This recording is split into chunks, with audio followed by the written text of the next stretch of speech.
че понякога, ако влезеш под една щанга и не вярваш, че ще направиш серията, това може да ти провали серията, дори да имаш силата. Казвам ви го директно, както е. Лесни! Лесни!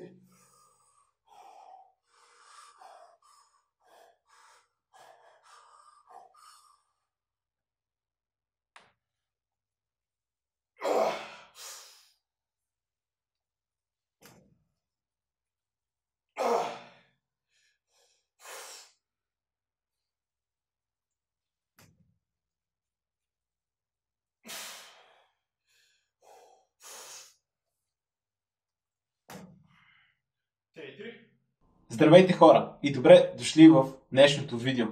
Какво? Как така вече зима и трябва да снимам по друг начин?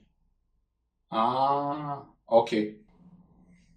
Здравейте хора и добре дошли в днешното... Как така да не снимам по плотник?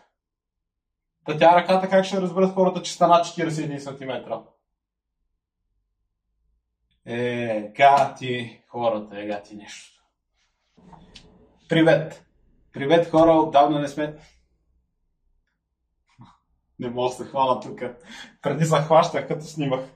Това е поне добър знак, че болка върви добре. Привет хора, отдавна не сме се виждали и съответно в днешното видео искам да ви дам малко апдейт на това какво се случва при мен, всъщност какви са целите в момента, как се движа.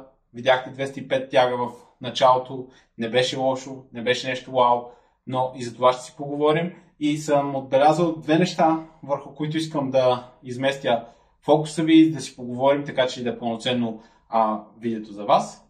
Но след малко ще говорим малко по-подробно за тези неща. Първо, за хората, които попадате за първ път на моя канал и сте тук за първ път, аз съм Младен Филипов.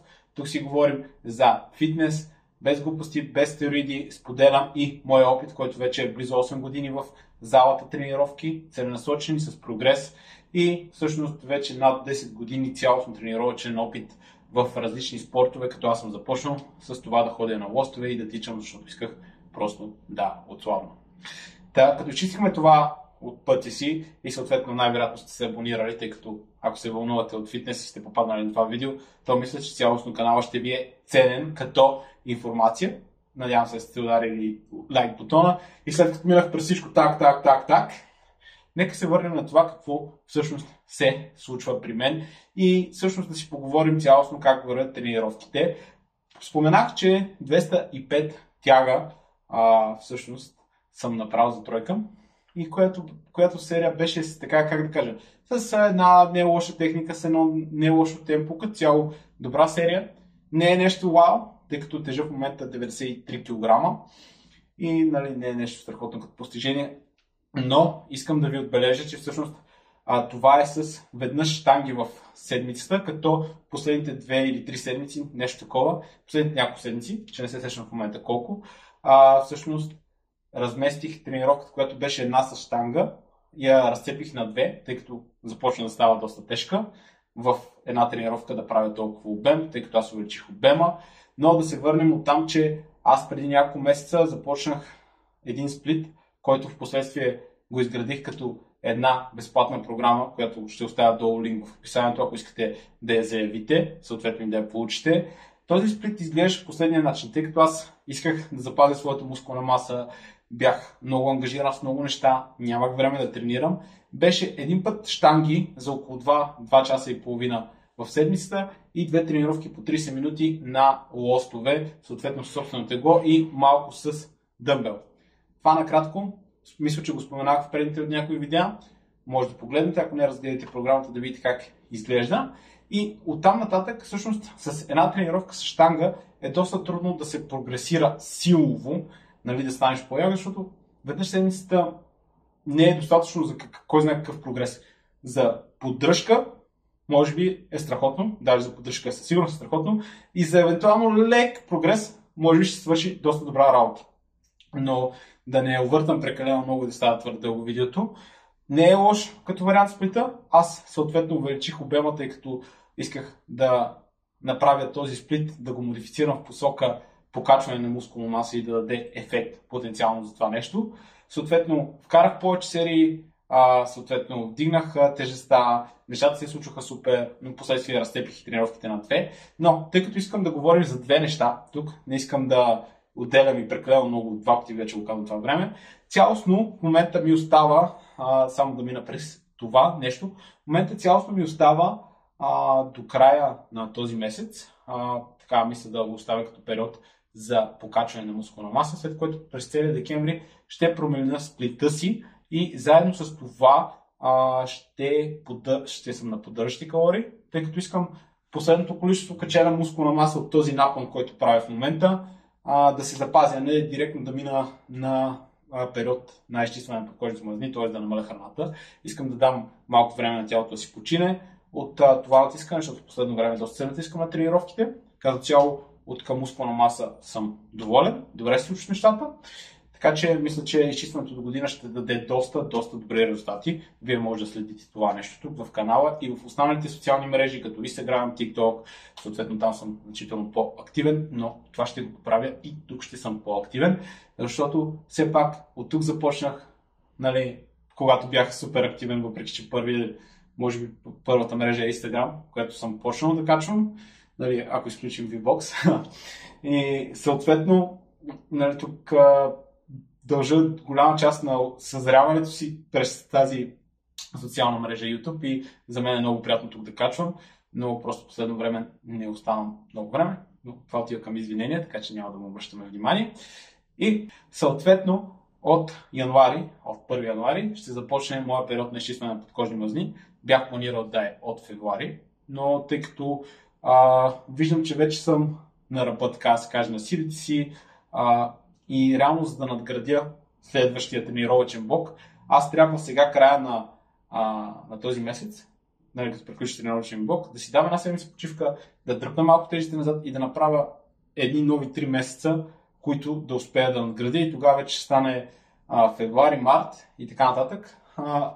Ако го сметаме декември, януари, февруари, ще дойде март месец и аз първо ще почна да свалям. Ако дам място за изпълнение на още един 3-месечен тренировъчен блок, то аз със сигурност от 93 кг ще стана поне 95-6-7 и съответно ще стане доста трудно за изчистване, тъй като аз си бях заложил за цел, че началото на февруари започвам да чистя и започвам да свалям.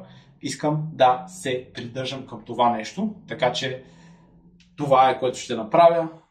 Декември ще е една идея като почивка, от средносилни тренировки ще са адаптирани към новия тренировъчен сплит, съответно хапване на поддържащи калории и на 1 януари влизаме в действие. Като тук мога да вметна, че сега е момента, а не на 1 януари, ти да си подготвиш твоите цели, твоите фитнес цели и всъщност да се подготвиш, да ги атакуваш още от сега, от декември, а не от 1 януари. И сега ще дам 2 позитива за това нещо. Всъщност, даже повече от 2 позитива и защо сега е момента и защо смятам, че това е правилното. Защото човек, сега ако започнеш, а не на 1 януари, първото, което е на празниците има много по-малък шанс да преядеш.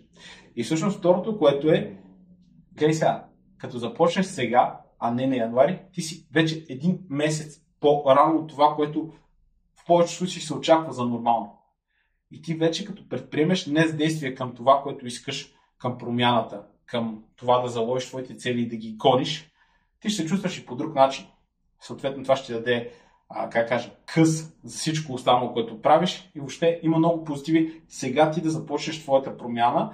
Ако искаш да разбереш каква би била най-оптималната тренировъчна програма или цялостно режим на хранене, какво би трябвало да направиш, за да стигнеш от точка А до точка Б, точка Б е твоята цел, то можеш напълно безплатно да си заявиш една консултация в момента с мен, да поговорим, да се чуем, тъй като мога да съм ти полезен с постигането на твоите цели, но няма как да знам на 100% дали това ще е за теб. Естествено, чрез един разговор ще установим, така че можеш да ми пишеш под коментарите или пък да се регистрираш на формата, която е посочена отдолу за онлайн коучинг. И след като го изчистихме това нещо, искам да спомена за постоянството и за нагласата ти към тренировките. Това са две доста ключови неща, на които смятам, че трябва да обърнем внимание. И ще кажа защо и ще ви обърна внимание чрез моя опит, а не чрез просто суха теория, което мисля, че за вас ще е много по-ценно. Тъй като опита е нещо различно от просто суха теория. Опита е приложена теория, видяно е как работи, видяно е кое не работи и всъщност какво дава. Затова смятам, че е ценно това, което споделям като съдържание. И малко да вметна, всъщност след няколко дена след това видео ще кача и втората част от едно видео, което направихме с Даниел Цанов. В неговия канал може да го откриете първата му част. Там си говорим за фитнеса, за реалността в момента и всъщност какво ни се продава, така че може да го погледнете. Ще е много ценно и за вас, така смятам. Вие ще кажете, погледнете го и се върнете. И всъщност като минахме през тия две неща, постоянството и всъщност нагласата и майндсета за тренировките. Сега, постоянството, вие знаете, че аз доста често говоря за това нещо в този канал, тъй като дава доста добри резултати, тъй като аз през последната една година, година и половина всъщност не прогресирах много в тежестите цялостно, но към мускулна маса, честно казвам, въпреки условията, които имах, въпреки че се налагаше да променям своя сплит в посока така, че да е една идея по-леко от към стрес, за да мога да се възстановя, защото целият стрес извън тренировките беше твърде висок, за да се възстановявам и да тренирам здраво. И съответно, въпреки това успях с постоянство, т.е. да ходя всеки път, когато трябва да ходя да тренирам, да си поставям цели, да има форма на прогрес. Всъщност формата ми на прогрес основно беше не толкова в числата, а в техниката и контрол върху тежестта, тъй като не можех да сложа особено по-големи тежести, тъй като нямах опцията да тренирам толкова здраво и не можех да се възстановявам. Обаче постоянното хранене като хората, постоянните тренировки, постоянното търсене на прогрес и подобрение, всъщност една година по-късно ми дават резултати, което дори аз самия бях до някаква степен малко чуден, защото резултатите бяха доста добри за година и нещо, при условие, че аз вече имам тренировъчен стаж и всъщност при условие, че не успях да добавя, много нови тежести, нови пиари, нови постижения. Реално и всъщност това беше доста интересно като кейс стади за мен върху самия себе си. Нали, аз имах представа, че това нещо може да работи, нали, с хартия, но нали, друго е като се убедиш, вече виждайки резултатите. И второто нещо, майндсета или нагласта, или както искате да го наречете, това как се настройваш ти за самата тренировка е изключително важно и смятам да ви го дам директно с примери, а не просто отново с суха теория, тъй като за последните няколко тренировки аз малко си промених нагласата към тренировките, че мога повече, защото видях, че до някаква степен ще е нужно и си казах, защо пък не, искам повече от себе си, аз мога повече. И всъщност, докато имах онзи ден 145 клек за тройка по план, аз си казах, човече, тройка, защо тройка? Нека четворка. Нека напънеш за четворка. И докато загрях, така отивах с такава нагласа към тренировката. Естествено, слагам тук една скоба. Нагласата е страхотно нещо, но трябва първо, преди това да си подготвил с храна, с здрави тренировки, да си стигнал до този момент с добра техника и съответно да си в обезопасено положение, така че или някой да ти пази, или да имаш отстрани предпазители. Така че ако нещата не се развият според нагласата ти, според това, което искаш, защото понякога път има външни фактори и това променя играта, то ти поне си подсигурил безопасността за себе си. Защото това е най-важното. В крайна сметка, особено като при упражнение, като при клек и лежанка, например. Съответно, докато загрявах, това, което стана, е, че усетих, че тежестта се движи добре и си казах, тук може би трябва да опитам 145 за 5. Нека 145 за 5. Нека в главата да го имам това. Нека да дам макса си, от себе си. И какво става? Клекнах 145 за 5. А ако карах по програма и съответно не се бях нагласил, имайте преди, че това, което беше по план по програмата ми, беше прогрес, така или иначе. Но аз си казах, че мога повече. И съответно, естествено, натиснах. Предишния ден бях хапнал достатъчно и усетих силата и това, че тялото ми е заредено и готово за тренировка. И всъщност това, което стана е, че клекнах 145 за 5 с една хубава техника, с един добър контрол и се почувствах страхотно. И след това има гребане, 107 за 3 тройки, равно. Съответно това, което се случи в този момент, си казах, аз на гребането дали няма да мога повече. И аз по принцип се бях нагласил, че най-вероятно ще сложа 110 на гребането, тъй като 107 не е тежест, която обичам да слагам на гребането, защото разликата в дисковете понякога, имам чувство, че карата тежестта да е малко по-тежка, тъй като се изнасят много по-настрани. просто и е много минимална разликата от 107 до 110, второто, което е, нали, и някакси просто само право 110. Това, което стана, си казах, окей, сложи 110, сега за 3 ще ги направя със сигурност. Обаче, дали да не опитам да ги направя за 5. И в този момент си викам, за 5 ще опитам да ги направя. Ще дам така макс от себе си. И в този момент си викам, то хубаво 5, обаче аз и на 110 преди съм правил петица. Реално, ако успея да направя шестица, това ще е пиар за мен. И почнах да го мисля в тази насока. И повярвайте ми, докато вървеше серията, си повтарях и така, просто в момента си го представям, нали. На трето и на четвърто си казах, може 6, нали. Минах през 5-то, минах през 6-то и дали в интерес смисъл, 6-то ми натежа, наистина, но като погледнах отстрани, беше доста окей като техника, като контрол, нямаше голямо изправене по начин, който правя в момента гребането и бях супер доволен от това нещо. И естествено, тук исках да ви покажа чрез мои примери, чрез това, което правя, че нагласата е изключително важна. Другото, което е, нали, това е също може би бонус, ако не се фокусираш върху тренировката си, не се фокусираш върху тежестите, мислиш за други неща, има шанс да не успееш с тежестите си, което в перспектива един път да провалиш тежест и таргет не е нещо, кой знае какво, но нали, има и такива тренировки, но по принцип трябва да се фокусираме върху постоянното подобрение, защото то се натрупва и съответно се създава ефекта на сноубола. Завърта се колелото и се случват нещата. Защото днес е малко по-добра тренировка, други ден малко по-добра тренировка и фокусиран. И дори да провалиш едни тежести, както казвах, няма да се обърка толкова процеса на мускулна маса, но пък ако успееш и всеки път успяваш да удръж таргети си, съответно си се нагласил за това нещо, нали, се фокусирал върху тренировката си, то това ще дава постепенни малки подобрения и нещата се завъртат и след 6 месеца ще имаш повече количество мускулна маса и ще гледаш по-добре, ще се чувстваш по-добре, защото създаваш и дисциплина, създаваш и това да можеш да изчистваш фокуса си.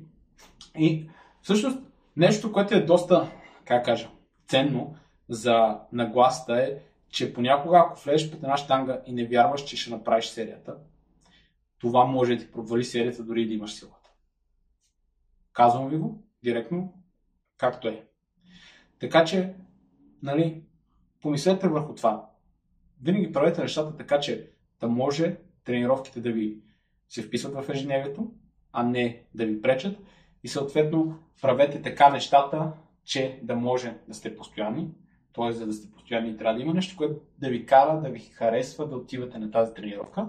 И все пак да може да фитва в твоето ежедневие, за да може, като си казал, понеделник, сряда и петък ходя да тренирам, понеделник, сряда и петък отиваш да тренираш. Защото това ще ти даде резултати след 5 месеца. И естествено формата на прогрес и нагласата. Защото като отиваш тренировка ти кажеш, окей, that's it, имам да направя 3 серии клек с 120 за 3 по 5. Влизам и правя 3 серии клек с 120 3 по 5. Не мисля за нещо друго. Пускам си музика, нагласям се. Това е 1 час работа, това е 1 час от деня ви. Вярвам, че когато фокусираш така 1 час от деня си, нали, не мисля, че толкова много ще изгубите, нали, ако мислите за тия неща, нали, ако не мислите за тия неща, които трябва да мислите според вас, се фокусирате върху тренировките и повярвайте ми след това, като знаете, че може да контролирате фокуса си, като знаете, това е нещо, което не става от днес за утре, но като знаете, че може да го контролирате и като знаете, че може да разчитате на себе си повече така, защото контролирате мислите си, фокуса си, ще се чувстваш много по-добре. Казвам ти го. Това беше от днешното видео. Опитах се малко да ви дам апдейт на къде отивам. Опитах се да го направя малко полезно. Надявам се, че е било така. Надявам се, че не стана твърде дълго, тъй като имам чувство, че говоря на забързан кадър, между другото. Не знам, вие кажете. Хората, които са останали тук в видеото, много ви благодаря. Със сигурност сте открили нещо полезно, щом сте изслушали до тук. Споделете ми какво е било ценно за вас. Споделете ми какво искате да чуете в някои от следващите видеа. Ще се постарая, наистина, но не искам да давам като някакви празни предизборни надежди и обещания, нали? Но бих искал да качвам доста по-често тук и това ще ми е основния фокус. Естествено, ако го правя, бих предпочел да е в някакъв такъв подобен формат на видео, така че просто може да дадете една обратна връзка, дали би било окей така за вас, да си говорим повече, да създаваме готина комуникация. Честно казано, последно време целя чрез социалните мрежи да достигам до вас като хора и да създаваме комуникация. Просто защото става по-интересно, когато вие имате въпроси, аз съм ви полезен, давам ви отговорите, давам ви насоките и, как кажа, вие се кефите, вие се чувствате окей, че ме следвате, аз чувствам добре и готино, защото ви давам стойност и ви помагам да вървите към вашите цели. Това е моята основна цел в момента. Така че, коментирайте, ако имате нещо. Ако искате, отново може да пишете допълнително в различните социални мрежи и да коментираме някакви по-персонални неща, ако имате нужда в тази насока. Благодаря ви за отделеното време и се виждаме в следващото видео. До скоро!